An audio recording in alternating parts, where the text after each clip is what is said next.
பீகார் தேர்தல் முடிவுகளுக்காக ஒட்டுமொத்த இந்தியாவே காத்துக்கிட்டு இருக்கு. பெரும்பாலான எக்ஸிட் போல் முடிவுகள் ஆளும் என்டிஏ கூட்டணி சுலபமா ஜெயிச்சு மீண்டும் ஆட்சி அமைக்கும்னு சொல்லுது. சில கணிப்புகள் 150 இருந்து 170 இடங்கள் வரைக்கும் ஜெயிக்கும்னு கூட சொல்லியிருக்கு. ஆனா வரலாறு வேறொரு கதையை சொல்லுது. பீகார் தேர்தல் வரலாற்றில் இருந்து ஒரு புள்ளி விவரம் ஆளும் கூட்டணிக்கு ஒரு பெரிய எச்சரிக்கை மணியை அடிச்சிருக்கு.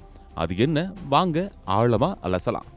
இந்த முறை பீகார்ல அதன் தேர்தல் வரலாற்றிலேயே இல்லாத அளவுக்கு சாதனை வாக்குப்பதிவு நடந்திருக்கு. மொத்தமா 66.91 விழுக்காடு வாக்குகள் பதிவாகி இருக்கு. இது 2020 தேர்தலில் பதிவான 57.29 விழுக்காடை விட சுமார் 9.62 விழுக்காடு அதிகம். இது ஒரு மிகப்பெரிய வாக்குப்பதிவு எழுச்சி. இங்குதான் ஒரு முக்கியமான வரலாற்று சுழற்சி இருக்கு. பீகார் அரசியல் வரலாற்றை எடுத்து பார்த்தா எப்பெல்லாம் வாக்குப்பதிவு 5 விழுக்காட்டிற்கு மேல அதிகரிக்குதோ அப்பெல்லாம் ஆட்சி மாற்றம் நடந்திருக்கு. இது ஒரு முறை இல்ல, 2 முறை இல்ல, 3 முறை நடந்திருக்கு.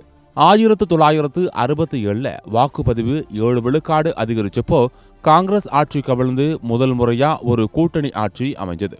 1980 வாக்குப்பதிவு சுமார் 6.8 விழுக்காடு அதிகரிச்சப்போ மறுபடியும் ஆட்சி மாற்றம் ஏற்பட்டது. 1990 வாக்குப்பதிவு 5.7 விழுக்காடு அதிகரிச்சப்போ மீண்டும் காங்கிரஸ் ஆட்சியை இழந்து ஜனதாதளம் ஆட்சிக்கு வந்தது. இப்போ இந்த முறை வாக்குப்பதிவு சுமார் 10 விழுக்காடு அதிகரிச்சிருக்கு. அப்போ வரலாறு திரும்புமா? சில தொகுதிகளில் வாக்குப்பதிவு பட்டையை குழப்பி இருக்கு. பிரான்பூர் தொகுதியில 81 விழுக்காட்டுக்கு மேல வாக்குகள் பதிவாகி இருக்கு. அதே சமயம் பாட்னாவின் கும்ஹார் தொகுதியில வெறும் 39 விழுக்காடு வாக்குகள் தான் பதிவாகி இருக்கு. அதிக வாக்குப்பதிவு நடந்த தொகுதிகளில் பிரான்பூர், தாகூர்கஞ்ச், கட்வான்னு பல இடங்கள் இருக்கு.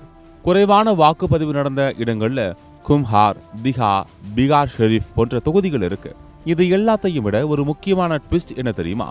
பெண்களின் வாக்குப்பதிவு. இந்த தேர்தலில் ஆண்களை விட பெண்கள் தான் அதிகமா வாக்களிச்சிருக்காங்க. மொத்தமா 62.8 விழுக்காடு ஆண்கள் வாக்களித்த நிலையில 71.6 விழுக்காடு பெண்கள் வாக்களிச்சிருக்காங்க.